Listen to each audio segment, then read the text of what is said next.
મિત્રો કાર્બોરેટર નીચે આવી ગયું છે। કાર્બોરેટર આપણે એકદમ પૂરેપૂરું ખોલી લીધું છે।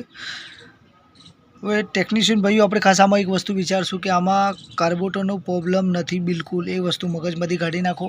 આ પલ્સર માટે, બાકીના કોઈ પલ્સર માટે ફોલ્ટ હોઈ શકે એવું આપણું નથી કહેવું, પણ આ પલ્સર માટે કાર્બોરેટરનું કોઈ ઇસ્યુ નથી। ખાલી પ્રશ્ન એક જ છે કે આનો જે સ્લો જેડ છે એ ખુલતો નથી, એના કારણે લોકો મેં તાર નાખીને ઘણીવાર ટ્રાય કર્યો, કહેવાના મતલબમાં ખુલતો નથી અને અંદરના આટા જે ઉપરના છે એ પણ કહેવાના મતલબમાં ખરાબ થઈ ગયા છે।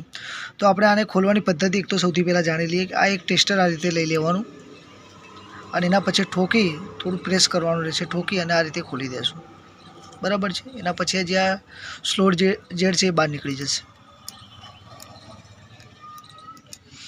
તો હવે એની આપણે કન્ડિશન મિત્રો જાણી લઈએ કેવી છે।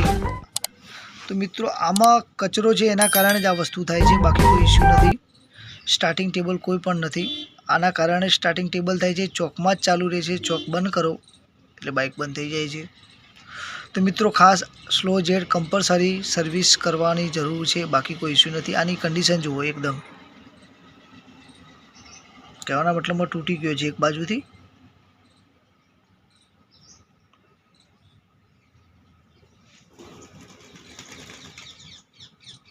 ડેમેજ થઈ ગયું છે। તો આપણે આને પ્રોપર રીતે સાફ કરીને ક્લિનિંગ કરી અને ચાલુ કરીશું। તો મિત્રો આ રીતે સ્લો જેડમાં તાર નાખવાનો રહેશે અને પ્રોપર રીતે બહાર આવે તો જ પિકઅપ આવશે। ખાસ એક વસ્તુ મગજમાં તમે ક્લિક કરી લો કે આ વસ્તુ જો તાર બહાર નહીં આવે, ઉપરથી સાફ કરીને આપી દેશો તો કસ્ટમર 99% હેરાન થશે અને પ્રશ્ન સોલ્વ નહીં થાય। તો આ રીતની પ્રોસેસ રહેશે આમાં, બરાબર છે મિત્રો। સ્લો જેડ કમ્પ્લીટ પ્રોપર રીતે સાફ કરી લો બંને જેડ। સ્લો જેડ સાફ કર્યા પછી એવું કાંઈ પણ ઇસ્યુ લાગે તો કમેન્ટ બોક્સમાં જણાવો।